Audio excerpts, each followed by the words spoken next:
O presidente dos Estados Unidos, Donald Trump, se reúne nesse momento com o secretário-geral da OTAN em meio às negociações de cessar-fogo entre Rússia e Ucrânia.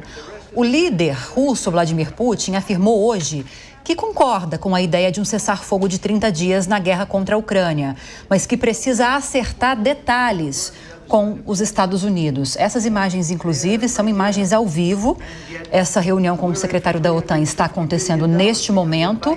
E aí, Ellen, é muito significativo a gente trazer isso para discussão, porque ou pelo menos alguns dos entraves que são colocados pelo lado do Putin para acabar com a guerra na Ucrânia, um desses é em relação a tentativa da Ucrânia de fazer parte da OTAN com um apoio da OTAN, com um apoio da União Europeia. Então, essa discussão, com certeza, dependendo dos rumos que ela tomar, pode decidir esse cessar-fogo pelo sim ou pelo não. Então, só que a Ucrânia não está na mesa, né? Não. Quer dizer, a gente está aqui falando do direito das mulheres e tal, falando do direito das vítimas, a Ucrânia não está na mesa de negociação, né? Como que você tem um agressor dizendo que está disposto a negociar sem você ter a vítima na mesa, né? Porque assim, a Ucrânia foi invadida. A Rússia é a invasora. Esses papéis precisam estar claros, né, dentro da história e da cabeça das pessoas. E aí você não tem quem foi invadido ali na mesa de negociação, e não o tem porque os termos de negociação colocados são: você entrega a parte do seu território que eu invadi. E se a Ucrânia faz isso, e é por isso que, por exemplo, para a Europa está muito claro agora que ela está só, é exatamente isso que está em jogo, né? É justamente um equilíbrio de 40, 50 anos que conseguiu se estabelecer com a OTAN, que agora está em jogo. Então, assim, a Ucrânia quis entrar para a OTAN, a Ucrânia quis entrar para a União Europeia. Sim, até porque a cultura da Ucrânia dos dias de hoje conversa muito mais com a Europa, muito mais com a OTAN, e porque a Ucrânia sabia da intenção do Putin, o Putin sempre foi um grande czarista, que quer retomar a Rússia grande. Hoje é a Ucrânia, amanhã talvez os Bálticos, depois a gente vai para onde? Como que fica se você entrega para ele aquilo que ele deseja? A gente já teve um grande exemplo. A Angela Merkel foi lá e construiu o Nord Stream, que é o gasoduto que leva o gás da Rússia para a Europa e que aumentou a dependência do gás russo na Europa, achando que isso iria acalmá-lo. Não, isso só empoderou ele para que ele seguisse adiante e dobrasse a aposta na invasão da Ucrânia. Então, é muito estranho que a gente tenha na mesa de negociação o agressor, Donald Trump, que é alguém que claramente se identifica com Putin, que tem grandes ligações com os oligarcas russos e que enxerga o mundo a ser dividido entre ele, Putin e talvez o Xi, não se sabe, que eu acho que essa é a grande incógnita do momento, mas você não tenha quem está sendo agredido ali. E ainda assim, nesse contexto todo, Mônica Rosenberg, nós tivemos um presidente ucraniano, mas no começo dessa semana, não sei se foi ontem ou antes de ontem, aceitando os termos desse acordo costurado pelos Estados Unidos. Apesar de não estar na mesa de negociação conjunta, porque foi uma conversa só com o representante americano e representante ucraniano, agora essa conversa com o secretário da OTAN sem Ucrânia na mesa, e ainda concordando com os Estados Unidos de ceder parte da exploração mineral da Ucrânia, ainda nesse contexto. Se Volodymyr Zelensky aceita termos dessa forma, só pode significar que ele não tem força nenhuma para fazer oposição ao que está acontecendo. Pois é, da última vez que nós vimos uma cena aí nessas poltronas, era justamente o Zelensky sendo bullyado, humilhado, foi absolutamente constrangedor. O Linha de Frente mostrou ao vivo, e agora quando eu vi ali eu fiquei pensando, nem estão mostrando o rapaz da OTAN, porque... Olha aí o meu machismo achando que já é um homem, de repente é uma mulher da OTAN que está ali, né? O machismo estrutural. Na sua defesa, está escrito na tarja secretário. Ah, secretário, obrigada. Tá, em sua defesa. E aí dá até medo de dizer o que será que esta pessoa está passando. E o que eu estou vendo nesse processo todo, a Ellen bem falou, a Ucrânia não está na mesa. Porque não está havendo mesa, não está tendo o que é o processo normal de negociação numa situação dessas, onde sentam-se à mesa todos os envolvidos, todos aqueles que têm alguma coisa em jogo, normalmente a portas fechadas, a conversa se dá de uma forma mais informal, onde quem é mais fraco não é humilhado na frente dos outros, chega-se a um acordo e depois eles vão para as poltronas douradas da Casa Branca falar com a imprensa. O que está acontecendo aqui é muito diferente, é um processo do Trump de si mesmo, de ele mostrar que ele é grande, que ele é forte, que ele é o grande poderoso. Por quê? Porque ele está combatendo o declínio do Império Americano. Assim, é outra coisa que está em jogo para ele. E aí, realmente, a Ucrânia e os ucranianos, de onde veio meus avós, então estou sofrendo com esse processo todo, está sendo o bode expiatório, ela está sendo a grande vítima para mostrar para o mundo inteiro como é que é agora esse tipo de situação. Agora, o pequeno que está ali quieto, discutindo uma eventual entrada na OTAN, até porque isso foi incentivado pelos próprios americanos lá atrás, né, vale lembrar, estavam nessa conversa, nesse processo que o Putin não gostou, e então hoje eles estão sendo o grande exemplo para dizer para o mundo, olha, agora se você for o Putin, se você for um dos grandes homens brancos que são agora os novos donos do poder, você vai poder invadir o seu coleguinha e os seus parceiros estarão do seu lado e a justiça e a seriedade vai-se embora. E aí o Trump falou para o Zelensky naquele dia, você não tem cartas nenhuma para jogar. E o que está acontecendo? O Zelensky tem que proteger o povo ucraniano. Assim, no final das contas, tem uma população ali que está passando fome, que está sem energia. Então, em algum momento, ele tem que dobrar as cartas e dizer, ok, eu vou pagar. É bom a gente lembrar que a gente está tratando de um cessar-fogo de 30 dias, a princípio. As negociações vão continuar.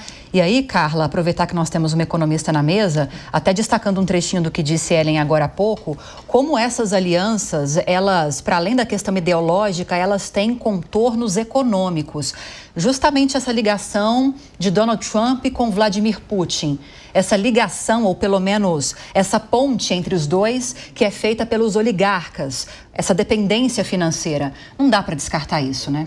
Não, não dá. Eu acho que o que a gente está vivendo e vivenciando, né, historicamente, é um capitalismo financeiro consolidado. Então, quem é que manda nos Estados Unidos ou está mandando hoje? As big techs, são os bilionários. Depois, segundo plano, você tem aí as empresas até de óleo e gás, mas você tem o grande capital, é ele que decide. Então, se imagine os pensadores antes da Segunda Guerra, né? Pré-guerra, vendo essa relação entre o Trump e o Putin. Quer dizer, é uma coisa assim, historicamente, pensando, o que a gente está vivendo é uma coisa assim inacreditável.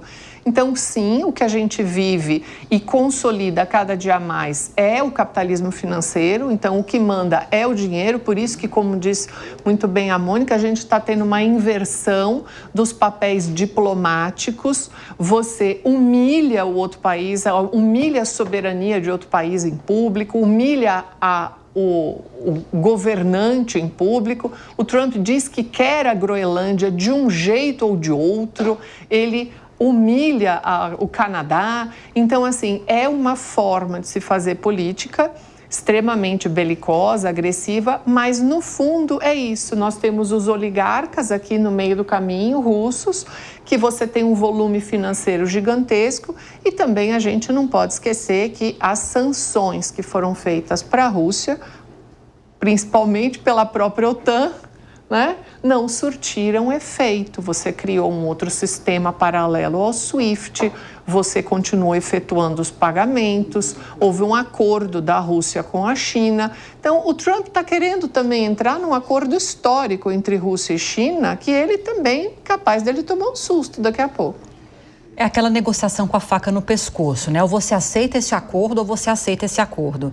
Porque as condições são essas que nós colocamos aqui, que nós destacamos aqui muito claramente. Olha, a primeira conversa foi do Marco Rubio com o Volodymyr Zelensky nessa semana, antes de avançar para essa conversa com a Rússia sobre esse acordo. Olha, Para que a gente consiga chegar a um denominador comum, você tem que ceder seus territórios que já foram perdidos para a Rússia. Você tem que se comprometer a não entrar para a OTAN, porque isso é uma ameaça na visão dos russos, na visão de Vladimir Putin.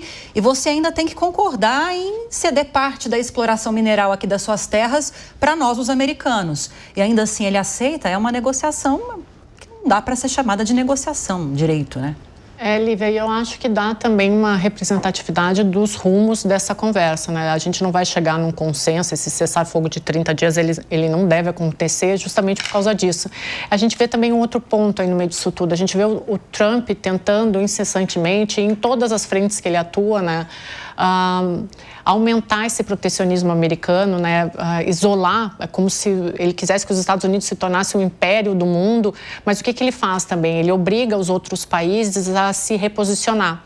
Então, por exemplo, quando ele fala que os outros países da Europa eles têm que colocar mais dinheiro na OTAN, ele obriga os outros países europeus a repensarem o seu sistema de defesa.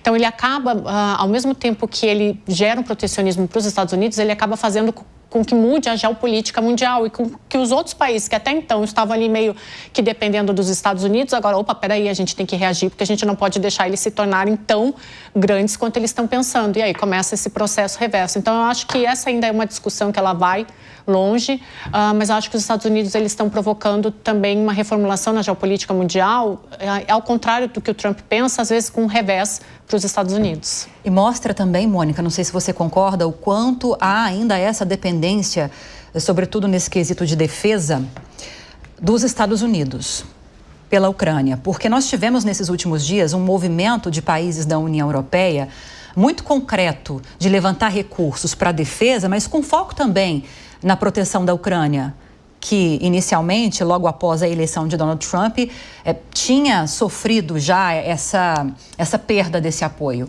Agora, houve esse pré-acordo, vamos colocar assim, ainda que nesses termos que a gente levantou. O Volodymyr Zelensky disse que aceitou porque houve garantias de segurança, que eu não posso entrar em detalhes porque realmente a gente não tem essas garantias com muita clareza aqui.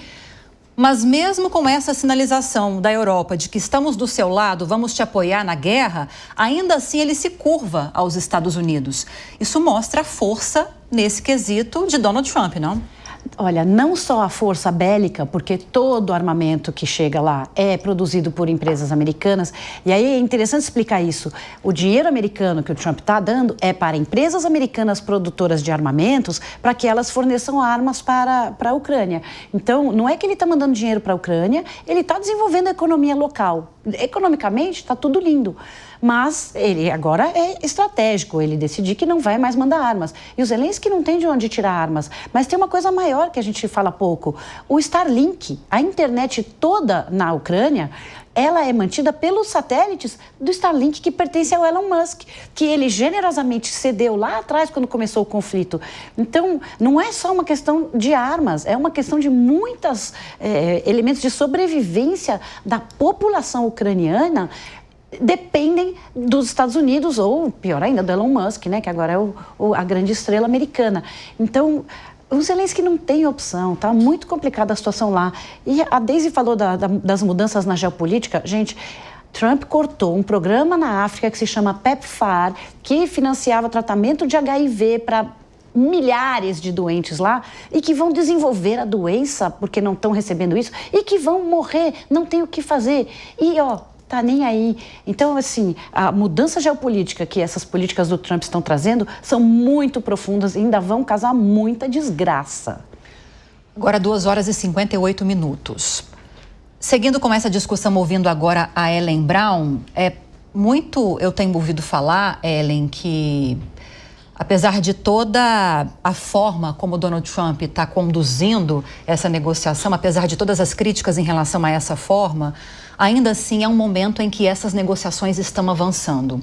Queria te ouvir sobre isso, se faz sentido quem defende Trump nesse processo. Olha, assim, a gente sempre tem mais de uma forma de enxergar a realidade. E, por exemplo, tem toda uma visão de mundo que, de fato, diz, olha, a Rússia, quando vai lá e invade a Ucrânia, ela está só respondendo a uma iniciativa inicial da Ucrânia que estava se municiando, que vinha olhando para a OTAN ali em termos de defesa. Então você tem essa forma de olhar. E de fato, por exemplo, o governo Joe Biden, por uma visão democrata e por uma visão, sobretudo, de Joe Biden, durante esse governo, essa guerra ela ficou muito mais acirrada, na verdade. Por quê? Porque ele foi sustentando a Ucrânia, ajudando a sustentar a Ucrânia. Porque ali havia um entendimento das regras que estavam regendo o mundo até então, que eram regras em que, primeiro, os Estados Unidos entenderam que as guerras têm que ser feitas longe de casa, né? E aí você cria a OTAN. E aí você tem países que conseguem, por um longo período da história, com a OTAN, que tem o grande aporte dos Estados Unidos, manter essas guerras longe dos Estados Unidos e manter uma certa paz no mundo ocidental, né? Nesse mundo que a gente conhece e que a gente vivia. Então, de fato, não houve ali uma negociação porque o entendimento de mundo era outro. O entendimento de mundo de Donald Trump ainda é meio nebuloso, mas a gente está cada vez mais enxergando que ele é um entendimento, primeiro, muito anti-europeu. E quando a Daisy pontuou aqui que a Europa vai ter que rever a questão da defesa, não é só questão da defesa. A Europa vive de programas de bem-estar social robustos às custas de muita gente no mundo que não tem como manter esse tipo de programa. E isso vai ter que ser revisto se você for investir mais em defesa hoje. Então, a Europa, ela emite uma visão de mundo mais liberal, né? Que o Trump não gosta, que o Putin odeia e que não tem nada a ver com a China, por exemplo. Então, assim, o que a gente está enxergando hoje? É uma visão de mundo mais ou menos assim, os grandes decidem e quem é menor se acomoda aqui para ser dominado por esses grandes, que era completamente diferente do que a gente vinha regendo as regras atuais.